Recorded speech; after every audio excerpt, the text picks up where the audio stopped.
Hello, welcome to Amass Games. My name is Simon Lavender.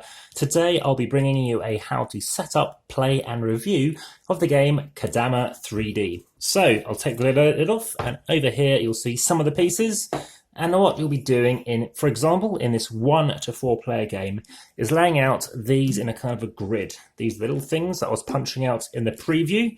By all means, always check out the previews for all the games I do. Gives you a bit of a history about the game, just so this could be more about how you'll be setting it up and finally that review. But without that kind of setup, it does kind of make you lose a little bit of the theme as to what's going on. So I have played this numerous times as a 2. I'm very keen again to provide you with a playthrough as a 2-player, additionally solo as well. What I can do as I'm still setting up is tell you that it doesn't take too long. It's probably quicker than it states on the box. I think, yeah, 15 minutes, I guess half an hour is also reasonable. So these have also had the stickers placed on them, if you remember seeing the stickers before. So let's say in a 2-player game, you're playing like this. 4-player, it's going to be 4x4. The rest you're not going to need, okay? Now, when you punch these things out, I did notice, in fact, I got lucky here. That's kind of what happens to this one as I punch through these little holes here. But actually, I think that looks quite nice. There's a nice kind of, I don't know, used feel to it that works very well being a tree. So you just need 2 colours. I tend to go blue if there's no lavender. Let's go with pink. I think it stands out quite well here too. Those go back in the bag. So this is a game about getting the most points you can. You're going to start off with some objective cards. I like games with objective cards. It gives you something to work on early on. If you give them a shuffle, a very good shuffle, 3 to each player, you're going to keep 2 of them. So let's have a quick look. So for each blue Kodama, at the end of each branch, you can have a victory point per thing. 2 victory points, have a pink Kodama somewhere on each side of your tree, which we'll get onto. And 1 point for something with no open connections. Well, that might be awkward to see. But then again, this is also going to be quite tricky to kind of make sure it's in all 3 areas.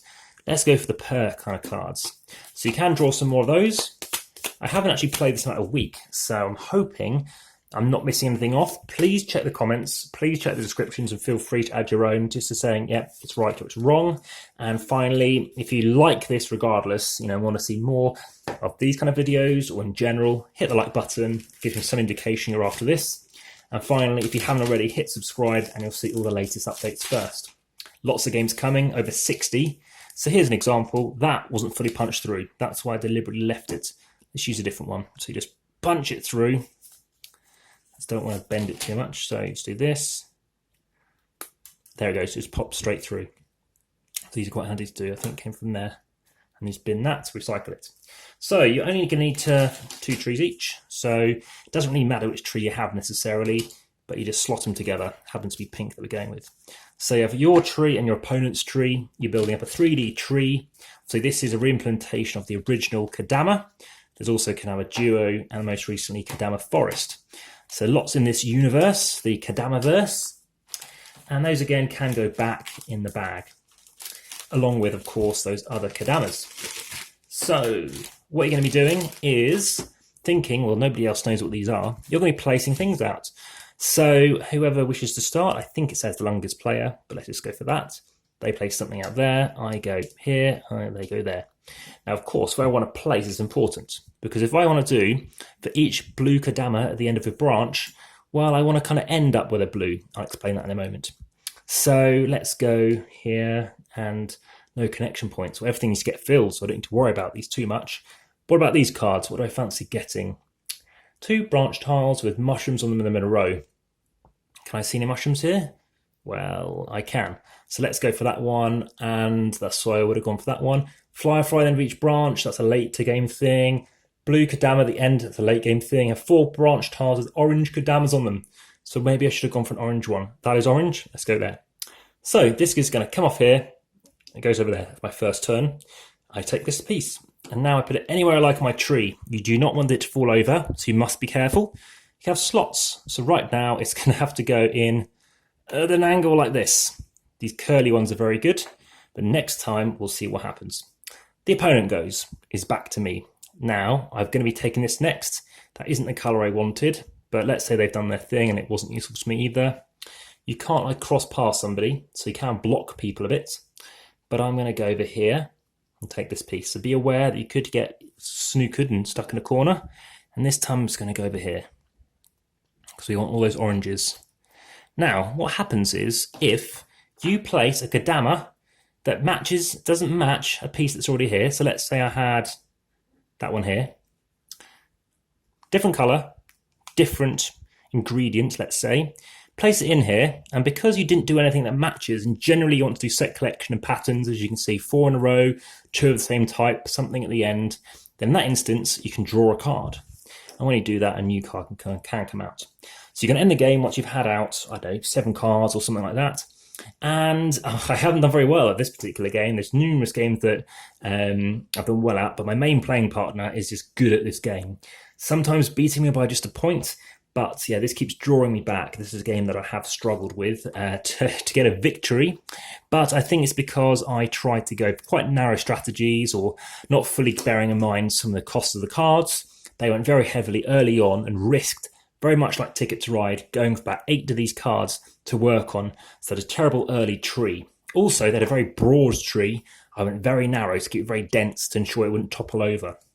So that is, in summary, Kodama 3D. It's a very light game. The rating on BoardGameGeek is 1.00. That's the lowest you can get. I had a dream that this was rated 4.7 for some reason. I don't know why. So it's a light game. Firstly, my score, I'm currently giving it about 7.8. So that's a very high rating. That is higher than average for what I would give a game. And for me, I think that it's very close to a great game. Great being an 8 in my opinion. It's a game that I think, you know, I pretty much would recommend and I would enjoy and would say to people to play. It has a kind of filler feel to it. It has a kind of Tokaido feel to it as well. It's very Zen-like. It's a very quiet game. There isn't too much, you know, not too much thinking. But at the same time, of course, you're focusing on those points. The trees look beautiful, very, very suitable for something like Instagram, where, of course, I've put out lots of videos and pictures. So there's 1,500 posts approximately on Instagram at the minute. So by all means, check them out. And I've had some wonderful people, you know, hit the like button and stuff on there and YouTube. You know, this week alone, it was Rodney Smith and Jamie Stegmaier and stuff like that. So, yeah, no, by all means, please check out those locations too, and you can see games like this being played. Additionally, let's go on to some of the other things that I want to talk about. Everdell is a natural comparison with a tree. I personally find Everdell too light for what it is.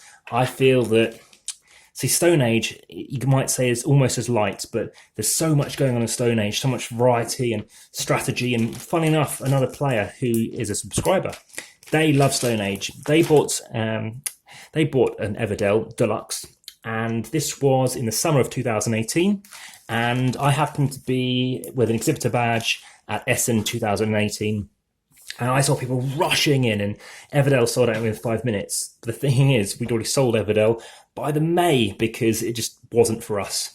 Additionally, I've tried Everdell a few times. One of the best components of the year, I ranked it number 1, the blueberries in that game.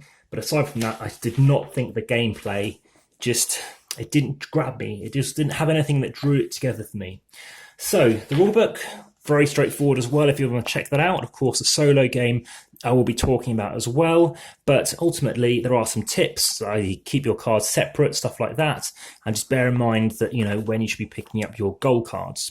So additionally, you need to make sure you are always picking the Kodama that you are on and moving off.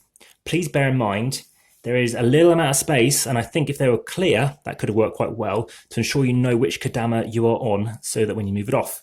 Again, I don't know if Kodama is the right way of spelling it or pronouncing it. So you need to make sure you're balancing it. I talked about that one, and you can hear me crossing off things potentially. I like the duration. It's quick. There's very little downtime. Again, I would be very keen and keep an eye on what I think that is a 3 and a 4.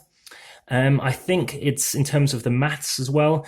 You've got games such as Mandala, an excellent 2-player game, similar in the sense of how it's back and forth. Again, I've only tried this as a 2, but it's easier than that. So I think if you're wanting something that isn't as crunchy, this might be up your street. King Domino, bit mathsy too, because you're trying to get combos and thinking, okay, well, I've got 7 crowns times this area, so something to bear in mind. Of course, some of those branches I've talked about, you know, what they're like. And keep an eye on those goods, those things that you see there. Like I said, it's a quiet game. In terms of what I think of where you want to place things, you don't really have to worry, because unless you're looking at what gold cards people are taking, which you must keep an eye on, you don't know if you're really stopping them from achieving something. I've ended up with cards and haven't been able to score some points. So keeping an eye, as the majority of the gold cards you're probably going to see in the game will come from that selection there. Remember, the 2 they start off with is giving the minority of the amount of gold cards that they'll be using. Finally, I would say I've gone through every single gold card. It's been in all the games, so I've had a chance to use all of them, and they seem fine. There's nothing else that really stood out that I felt was, overpowered or bad or anything like that. And again, it was an enjoyable game, and hence what I believe to be a good high rating. Now, if you have any other questions, please, like I said, keep an eye on that. And again, more videos are coming.